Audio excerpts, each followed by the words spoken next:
শুভ দুপুর বন্ধুরা, এই দেখো চলে এসেছি গঙ্গার পাড়ে। এখন গঙ্গা স্নান করব।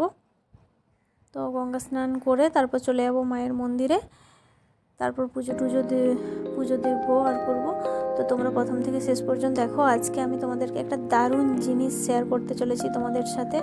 তোমরা দেখলে তারপর বুঝতে পারবে তোমাদের ভালো লাগে কি না। দেখো, আর কথায় আছে না, গঙ্গা স্নান করলে পূর্ণ লাভ হয়, অনেক কিছু অনেক পূর্ণ করা যায়, আর অনেক পূর্ণ করলে তবে পর গঙ্গা স্নান করতে পাই। তো দেখো, গঙ্গা স্নান করে নিলাম, এখন চলে এসেছি মায়ের মন্দিরে। তো মায়ের ভেতরে মন্দিরে এলাও ছিল না, ভেতরে কোনো ভিডিও করতে পারবো না বা ছবি তুলতে পারবো না। তো এটা হচ্ছে মানে বাইরের দিকে চারপাশটা অনেকটা বাউন্ডারি আর কি, সেটা চারিদিকে ঘুরে ঘুরে দেখছিলাম। আর এত সুন্দর পরিবেশ, তো আমার খুবই ভালো লেগেছে। আর তোমরা বললে হয়তো বিশ্বাস করবে না, মাকে যখন আমি দেখি না, আমার চোখ দিয়ে পুরো জলে ভরে গিয়েছিলো। মায়ের দিকে আমি তাকাতেই আমার একদম দু চোখে এত জল চলে এসেছিলো, কেন জানি না, আমার ভীষণ মানে চোখে জল চলে এসেছিলো, যেন কান্না পাচ্ছে। একটা যে শান্তি মনে, সেটা আমি তোমাদেরকে বলে বোঝাতে পারবো না।